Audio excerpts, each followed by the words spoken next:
എവിടെ പോയാലും ശനിയുടെ അപഹാരം തീരില്ലെന്ന് പറയുന്നത് പോലെ വീണ്ടും വന്നിരിക്ക.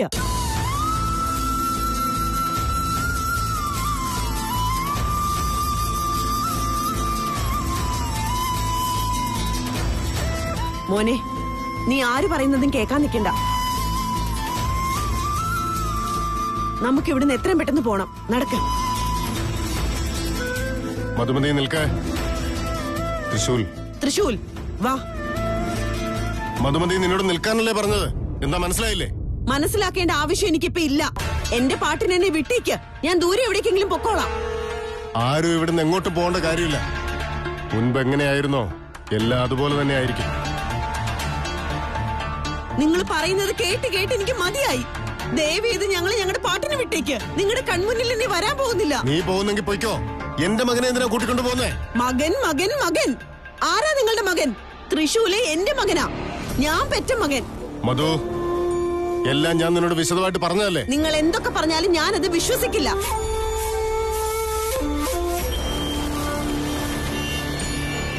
എന്റെ മകനെ എന്നിൽ നിന്ന് അകറ്റാനുള്ള കള്ളമാണതൊക്കെ. ആദ്യം പറഞ്ഞു തൃശൂലിനെ ദത്തെടുക്കണമെന്ന്. ഞാൻ സമ്മതിക്കില്ല എന്ന് പറഞ്ഞപ്പോ എന്റെ ഭർത്താവിനെ കൂട്ടിപ്പിടിച്ച് നിങ്ങൾ സാധിച്ചു.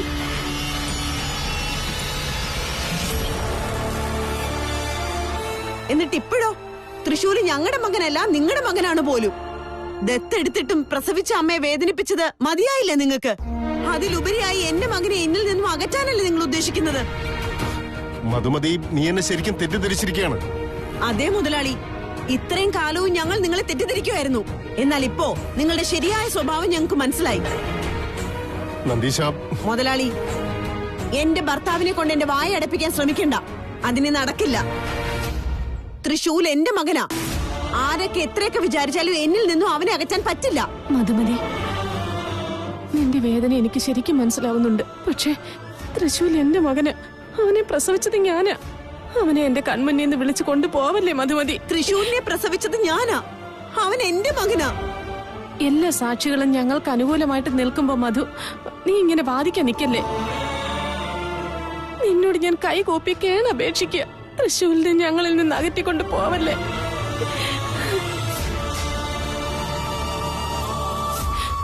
23 വർഷം ഞാൻ പ്രസവിച്ച എന്റെ മകൻ എന്റെ കൺമുന്നിൽ ഉണ്ടായിരുന്നിട്ടും അതൊന്ന് തിരിച്ചറിയാൻ പോലും കഴിയാത്ത ശപിക്കപ്പെട്ട ഒരു അമ്മയായി പോയി ഞാൻ.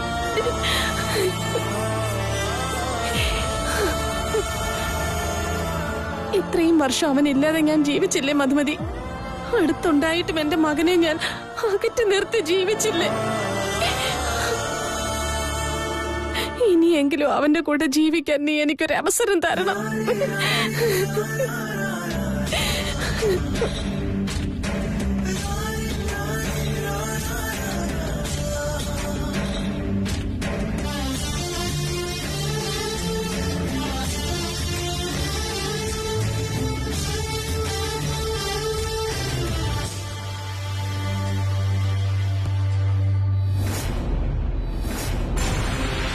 ആരെയാടാ നീ പിടിച്ചിറക്കി വിട്ടത്? അത്രയ്ക്ക് ധൈര്യമായ നിനക്ക്? തൃശൂലും ഈ വീട്ടിലെ മകനാണ്. അവനും ഈ വീട്ടിൽ എല്ലാവിധ അധികാരങ്ങളും ഉണ്ട്.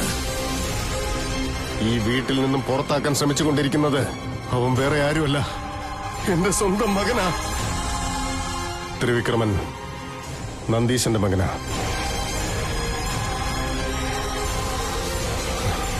ഇത്രയും കാലം എന്ത് ഞാൻ നടക്കാൻ പാടില്ലെന്ന് ആഗ്രഹിച്ചോ അതിപ്പോ നടന്നിരിക്കുക.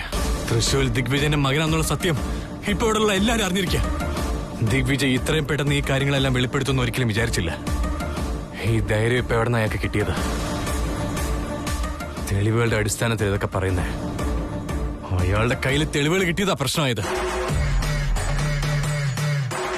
ദിഗ്വിജയുടെ മകൻ തൃശൂലാന്ന് പറഞ്ഞപ്പോ വീട്ടിലുള്ള എല്ലാരും ബഹളം ഉണ്ടാക്കി. എന്നാൽ ദിഗ്വിജയ് തെളിവുകളൊക്കെ നിരത്തിയപ്പോ എല്ലാവരും പെട്ടെന്ന് സൈലന്റ് ആയി. അപ്പോ എല്ലാവരും തൃശൂലിനെ അംഗീകരിച്ചു എന്നാണ് അർത്ഥം.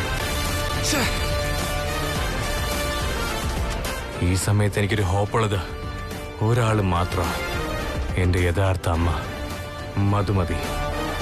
അവര് തൃശൂൽ തന്നെ തന്റെ മകന് വാശി പിടിക്കുകയാണെങ്കിൽ തൃശൂല് പിന്നെ ഒരിക്കലും എന്റെ വീട്ടിലേക്ക് വരാൻ പോകുന്നില്ല. ഇനി ഒരുപക്ഷെ ദിഗ്വിജയ് അവനെ വീട്ടിലേക്ക് കൂട്ടിക്കൊണ്ടു വന്ന തൃശൂൽ അത് സമ്മതിക്കുകയാണെങ്കിൽ നോ, അങ്ങനെ സംഭവിക്കാൻ പാടില്ല. അങ്ങനെ ഒരിക്കലും ഉണ്ടാവാൻ പാടില്ല. B positive Trivikram, B positive. അങ്ങനെയൊന്നും സംഭവിക്കാൻ പോകുന്നില്ല, സംഭവിക്കാൻ പാടില്ല. അത് ഞാൻ സമ്മതിക്കുകയില്ല.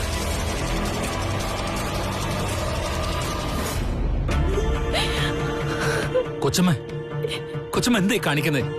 ഞങ്ങളുടെ നേരെ കൈകൂപ്പി നിൽക്കാന്ന് വെച്ചാ ഞങ്ങളെക്കാളെ എത്രയോ ഉയർന്ന നിലയില നിങ്ങൾ. ഇങ്ങനെ ഞങ്ങളുടെ നേരെ കൈകൂപ്പി ഞങ്ങളെ ഒന്നുമല്ലാത്തവരാക്കി മാറ്റരുത്. ഇത് ഞങ്ങളുടെ അപേക്ഷയാണ്. നിങ്ങൾ ചെറിയവരല്ല നന്ദീച്ച. ഇത്രയും വർഷം എന്റെ മകനെ നിങ്ങൾ പൊന്നുപോലെ നോക്കിയവരല്ലേ. നിങ്ങൾ എങ്ങനെയാ ചെറിയവരാകുന്നത്? വീണ്ടും വീണ്ടും തൃശൂൽ നിങ്ങളുടെ മകനാണെന്ന് പറയുവാണല്ലോ. അവൻ എന്റെ മകനാ. സങ്കടമുള്ളത് കൊണ്ടാ നീ ഇങ്ങനെ വാദിക്കുന്നത് മധുമതി. പക്ഷെ എല്ലാ തെളിവുകളും തന്നെ തൃശൂൽ എന്റെ മകനാണെന്നല്ലേ തെളിയിക്കുന്നത്.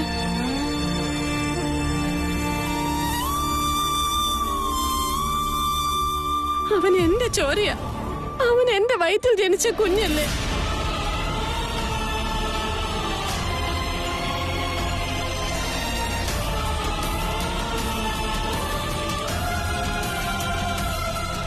മധുമതി, എന്റെ ഇതുവരെയുള്ള ജീവിതത്തില് ഞാൻ ആരോടും റിക്വസ്റ്റ് ചെയ്തിട്ടില്ല.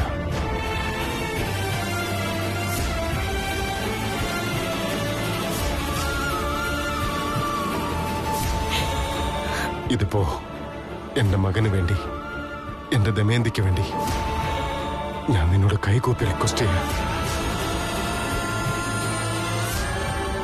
ദൈവത്തെ ഓർത്ത് തൃശൂലിനെ ഞങ്ങളുടെ കൂടെ അയക്കണം, പ്ലീസ്. ഇല്ല, ഞാൻ സമ്മതിക്കില്ല. മധു, നിങ്ങളൊന്നും പറയണ്ട. മധുമതി, നിന്റെ വേദനയും സങ്കടവും എല്ലാം ഒരു പെണ്ണായ എനിക്ക് മനസ്സിലാകുന്നുണ്ട്. ഇത്രയും വർഷം വളർത്തിയിട്ട് അവനെ ഞങ്ങളുടെ കൂടെ വിടാൻ നിനക്കൊട്ടും മനസ്സുണ്ടാവില്ല എന്നറിയാം.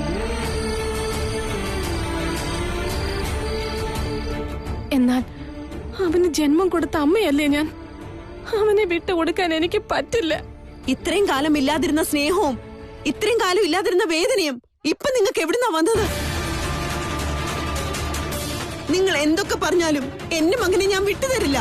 മധുമതി, ഞാൻ മക്കളില്ലാത്തൊരമ്മയായിട്ട് യാചിക്കാൻ നിന്നോട്. നിന്റെ വീട്ടിൽ വന്നല്ലേ ഞാൻ നിന്നോട് യാചിക്കുന്നത്. വീട്ടിൽ വന്ന് യാചിക്കുന്നവരെ ആരും നിരാശപ്പെടുത്താറില്ലല്ലോ. അവർക്ക് ആവശ്യമുള്ളത് കൊടുക്കാറില്ലേ?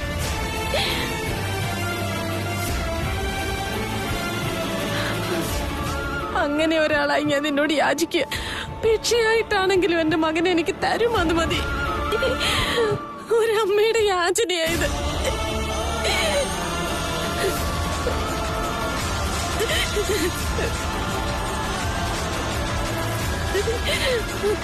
മധു, നോക്കൂ മധു, ഇവരെത്രത്തോളം സങ്കടപ്പെടുന്നുണ്ടെന്ന് നോക്കൂ. കൊച്ചമ്മേ, ഞങ്ങളുടെ അപേക്ഷയാണ്, ദയവ് ഇത് കരയരുത്.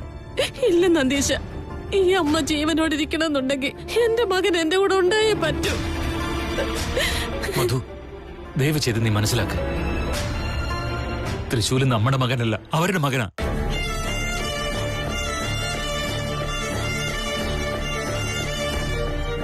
മുതലാളി ഇത്രയൊക്കെ തെളിവ് തന്നില്ലേ, ഇനി എന്താ നിനക്ക് വേണ്ടത്?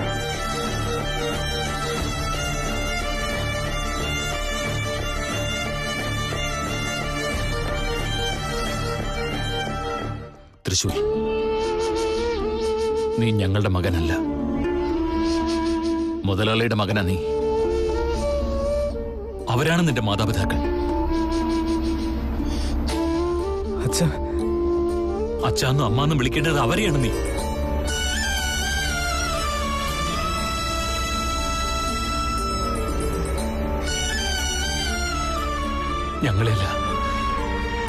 ഞങ്ങളെയല്ല മോനെ.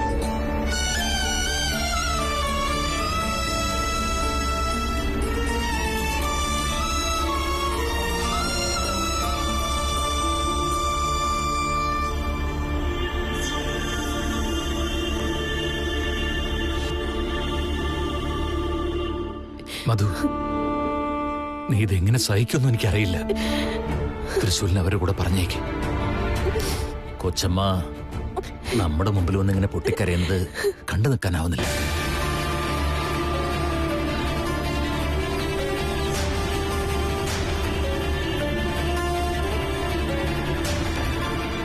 സംസാരിക്കും മധു, നീ വിട്ടുകൊടുക്കില്ലേ? എല്ലാവരും കൂടെ ചേർന്ന് അമ്മയും മകനെയും തമ്മിൽ അകറ്റുവാണല്ലോ.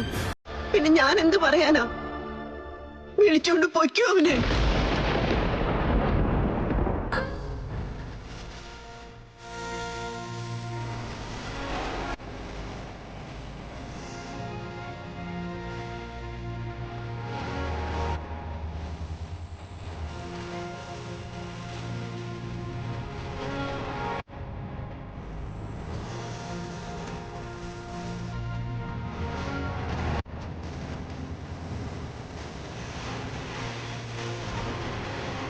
അമ്മേ,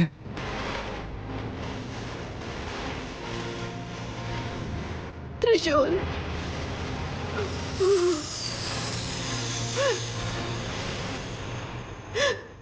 അമ്മേ, ഞാൻ നിങ്ങളുടെ മകനാണമ്മേ.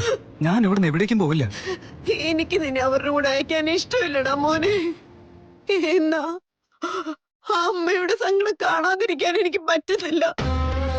നീ എവിടെയാണെങ്കിലും എങ്ങനെയാണെങ്കിലും നീ എന്നും എന്റെ മകൻ തന്നെ ആയിരിക്കും. എനിക്കത് മാത്രം മതി. അമ്മേ, തൃശൂൽ.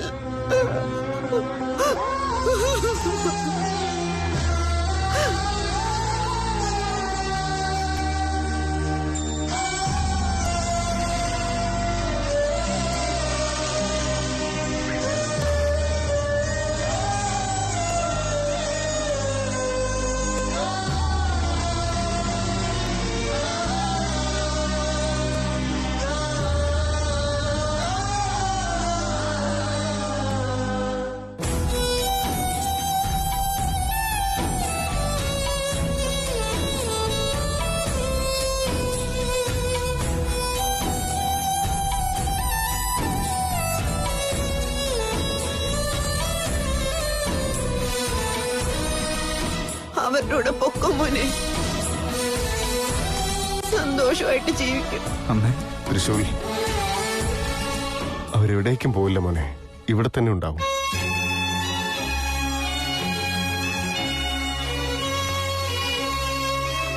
നന്ദീശ,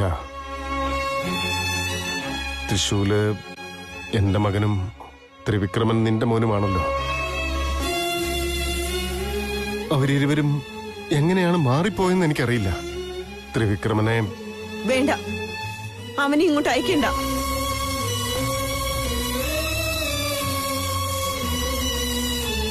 ഇരുപത്തിമൂന്ന് വർഷം നിങ്ങൾ അവനെ വളർത്തിയില്ലേ? അവനും നിങ്ങളുടെ മകൻ തന്നെയാണ്. എന്നാ അവനെ പറഞ്ഞു വിടാനുള്ള മനസ്സ് നിങ്ങൾക്കുണ്ടായിരിക്കാം. പക്ഷേ ആ മനസ്സ് ഈ അമ്മയ്ക്കില്ല.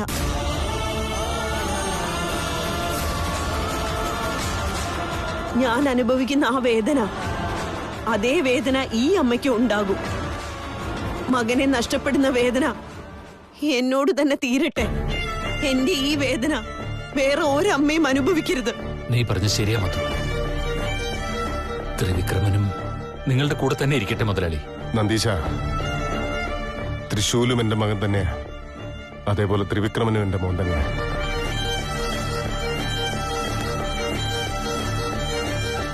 മുൻപ് എങ്ങനെയായിരുന്നോ അതേപോലെ തന്നെ ഇനിയും മുന്നോട്ട് പോകും. അവരിരുവരും തമ്മിൽ യാതൊരു വ്യത്യാസവും ഉണ്ടാവില്ല. അതിന് ഞാൻ നിനക്ക് വാക്ക് തരാ.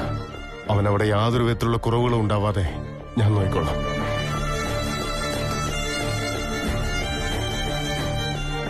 തൃശൂൽ, നമുക്ക് പോയാലോ?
തൃശൂൽ, നീ ഇവിടം വിട്ട് എങ്ങോട്ടും പോകുന്നില്ല.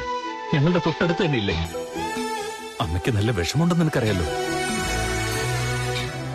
പക്ഷേ നീ എന്നെ നോക്ക്, എനിക്ക് എന്തെങ്കിലും കുഴപ്പമുണ്ടോ? നീയും അതുപോലെ ആയിരിക്കണം. അങ്ങനെ ആയേ പറ്റൂ. നിനക്ക് നല്ലത് മാത്രമേ വരൂ. നിന്റെ അമ്മയ്ക്ക് ഒരുപാട് സന്തോഷവും. ഞാനും അതുകൊണ്ട് ഒരുപാട് സന്തോഷിക്കും മോനെ.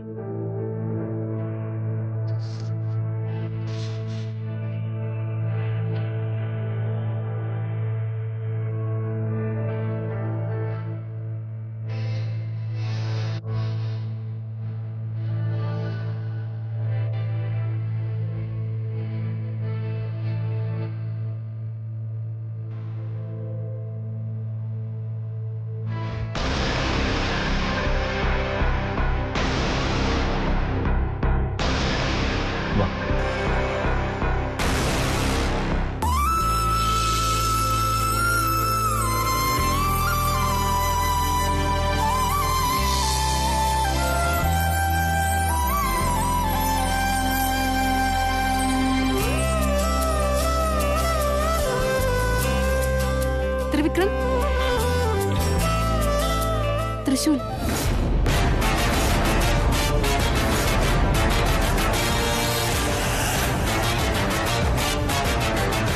കയറി വാമനെ. ദിഗ്വിജയ, അവിടെ നിൽക്ക്.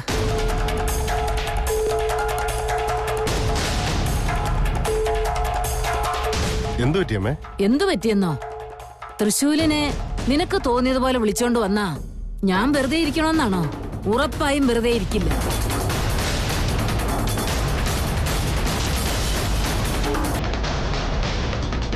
ഈ വീട്ടിലെ പിൻഗാമിയെ ആരതി ഒഴിഞ്ഞു വേണം അകത്തേക്ക് കയറ്റാൻ.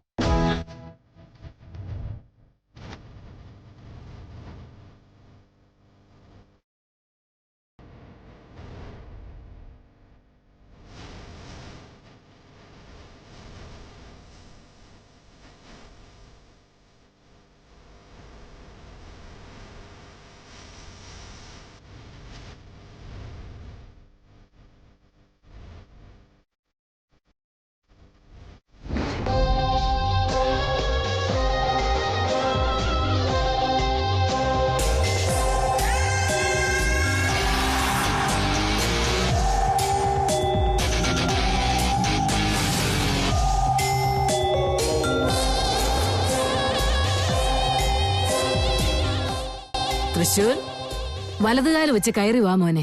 കയറി വാമനെ.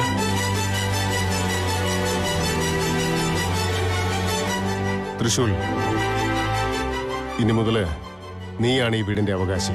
ഇത്രയും വർഷം നിനക്ക് എന്തൊക്കെ കിട്ടാതെ പോയിട്ടുണ്ടോ അതൊക്കെ ഇനി മുതൽ ഇവിടുന്ന് കിട്ടും. നീ ഒന്നും ഓർത്ത് വിഷമിക്കേണ്ട ആവശ്യമില്ല. നീ ആഗ്രഹിക്കുന്നത് നിന്റെ കൺമുമ്പിൽ തന്നെ ഉണ്ടാവും.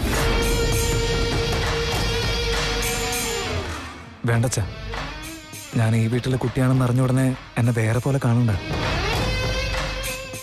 ഇത്രയും ദിവസം ഞാൻ എങ്ങനെയായിരുന്നോ അതുപോലെ തന്നെ ഞാൻ ഇരുന്നോളാം.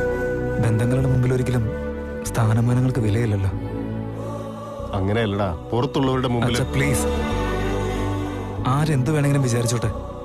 ഞാൻ ഈ വീട്ടിൽ വന്നതിന്റെ പേരിൽ ആരുടെയും മനസ്സ് വേദനിക്കരുത്.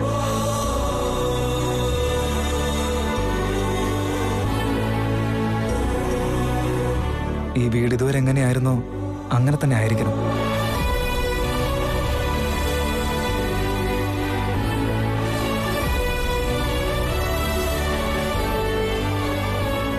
അതാണ് എനിക്ക് വേണ്ടത്. ഇവരാ എന്റെ കൊച്ചുമുതലാളി. കൊച്ചുമുതലാളി, എനിക്ക് ഓർമ്മ വെച്ച കാലം മുതൽ ഞാൻ നിങ്ങളെ കൊച്ചുമുതലാളി തന്നെ വിളിക്കുന്നത്. എന്നാൽ ഞാൻ ഈ വീട്ടിൽ ഒരു ദത്തമകനായിട്ട് വന്നതിന് ശേഷം നിങ്ങളെനിക്ക് ബ്രോ എന്ന് വിളിക്കണമെന്നും പറഞ്ഞ് ഒരു അനിയന്റെ സ്ഥാനം തന്നു. എനിക്ക് ആ സ്ഥാനം മാത്രം മതി.